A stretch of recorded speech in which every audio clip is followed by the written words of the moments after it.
Today we're going to talk about naming ionic compounds and hydrates. As a reminder, ionic compounds occur when a metal is bonded to a nonmetal, or what we call a polyatomic ion. It can also happen if you have the polyatomic ammonium bonded to a nonmetal or another polyatomic ion. So our first set of rules, we want to recognize that the formula starts with a metal or the ammonium ion.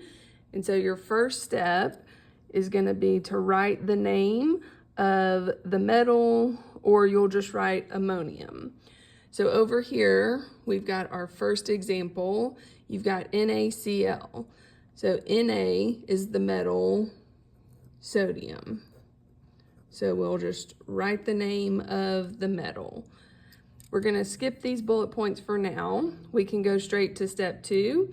It says for a nonmetal ending, we'll just write the name of the nonmetal and take the end off of it and replace that with "ide." Or if it's a polyatomic, we'll write the name of the polyatomic. So in this case, I'll write the nonmetal endings in light blue. So you have a chlorine, which is a nonmetal, it's not a polyatomic. So we'll take the end off of chlorine and replace it with "ide." So our name is sodium chloride.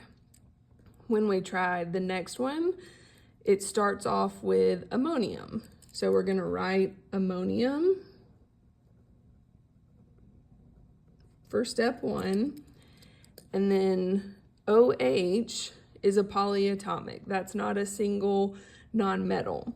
So when we have a polyatomic ending, I'll do these in green, we'll write the name of the polyatomic. And OH is the polyatomic hydroxide. So that is ammonium hydroxide.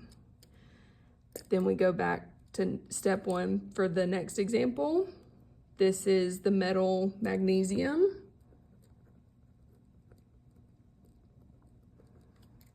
And then you've got a polyatomic, SO4 is sulfate.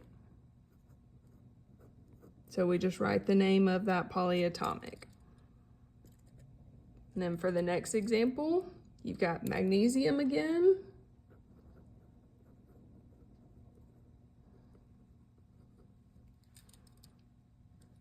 And then the polyatomic chlorate.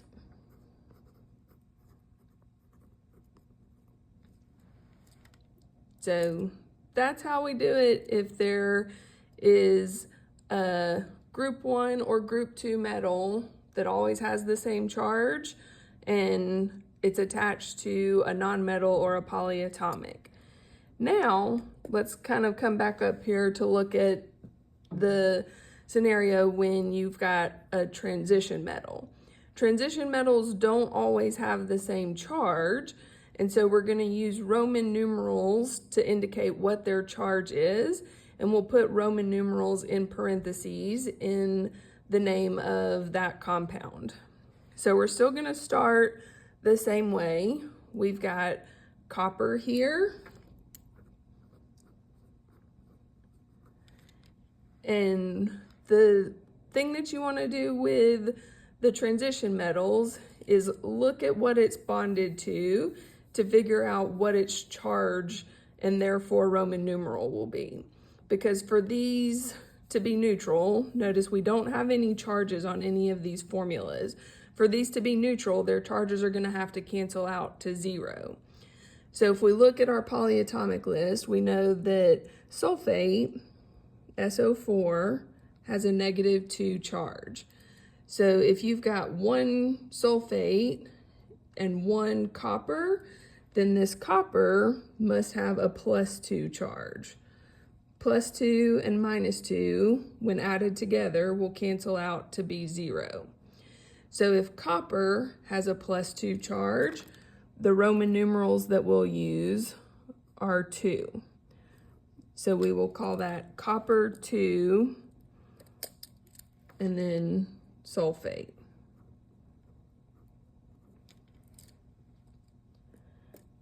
All right, for the next one, You've got a sulfur here. The charge of sulfur is -2. We can tell that from the group that it's in on the periodic table. There are 3 sulfurs, which means overall it's going to have a -6 charge. We've got 2 golds that will need to have a +6 charge when they're added together with this sulfur. So the charge of the gold is going to be a +3. You can kind of shortcut this a little bit. You might notice that the subscript of the sulfur is a 3. We're going to kind of use this when we get to formula writing a little bit later instead of naming. We call this the swap and drop. So we swap the charges and then drop them to become the subscript of the other atom. So notice the 3 comes up and over, the 2 comes up and over, and that lets us know what the charges will be. So we start off with gold. We know its charge is going to be +3. And then we have a non-metal ending. So sulfur gets the end taken off. So this will be sulfide. All right, the next one is iron sulfate. We know that sulfate has a -2 charge. There's only 1 iron, so that's going to have a +2 charge. So we have iron, 2, and then sulfate.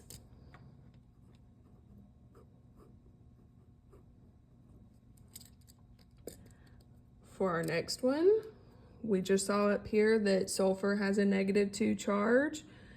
There's 3 of those sulfurs, so overall -6. So our iron is going to have a +3 charge. +3 times 2 is +6.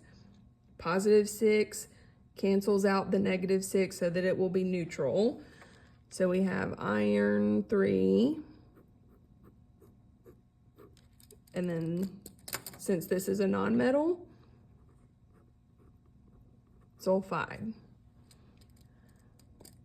All right, then last but not least, we've got cobalt and chlorate. If we look at our polyatomic list, chlorate has a -1 charge, and we see that there's 2 chlorates because you've got the parentheses around the polyatomic.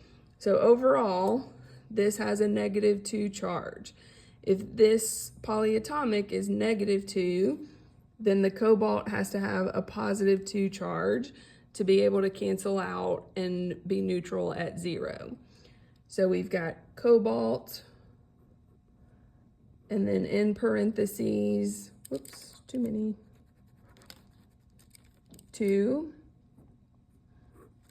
and then that's a polyatomic.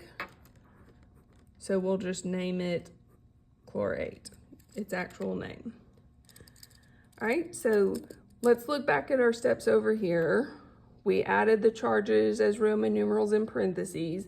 And then one thing to note is that there are 5 transition metals that always have the same charge. These, since they always have the same charge, will not include Roman numerals because we know what their charges are at all times. So maybe just add in, don't use Roman numerals.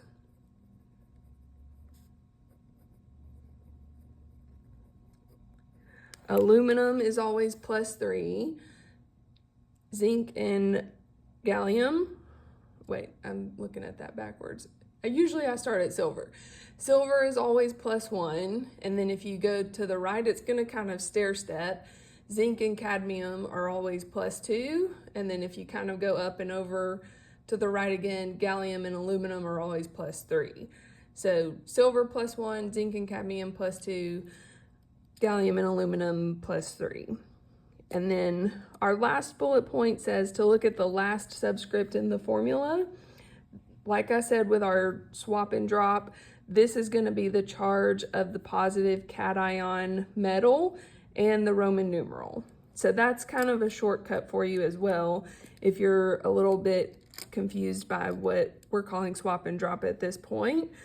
The only thing is that, no, you can see this. It doesn't apply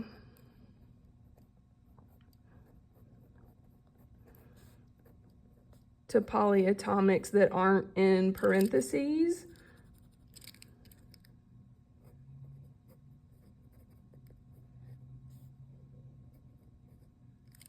I'm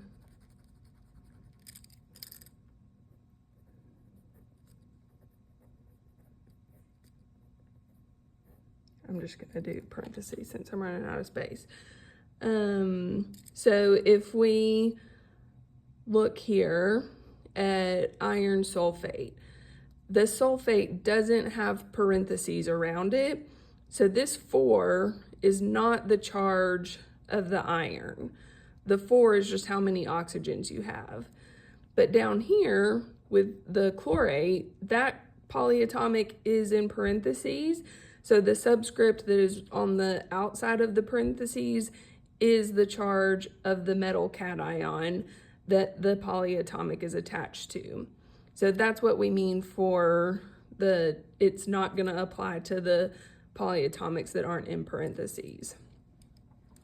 All right, now let's look at hydrates. Let me scoot that up just a little bit if I can.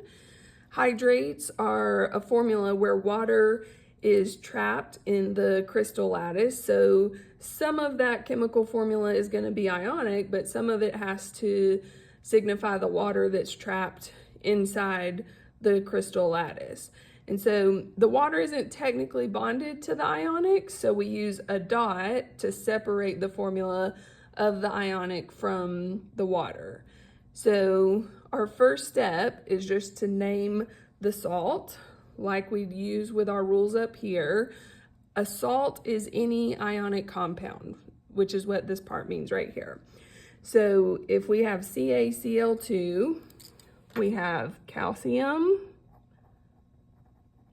is the metal, and then Cl is a nonmetal that will change the end to ide. So calcium chloride. And then step 2 says use the Greek prefix that corresponds to the number of water molecules and attach it to hydrate. So we will go calcium chloride. We have 2 waters in the formula. 2 corresponds to the Greek prefix di. So we will say dihydrate. And that would be the full name of this hydrate. So calcium chloride dihydrate. If we go down to these other examples, let me scoot the page up if it's okay. We've got the metal magnesium. I'm gonna write kind of small so this will fit. It's bonded to the polyatomic nitrate. And then we've got the prefix 7. The prefix 7 corresponds to hepta. Whoops. So that will be heptahydrate. Magnesium nitrate heptahydrate. And then for our next one, we've got SN, which is 10, and then Cl, which is chloride. So 10 chloride, well, chlorine becomes chloride. And then we've got the prefix 5. 5 corresponds to the Greek prefix penta. So that will be pentahydrate.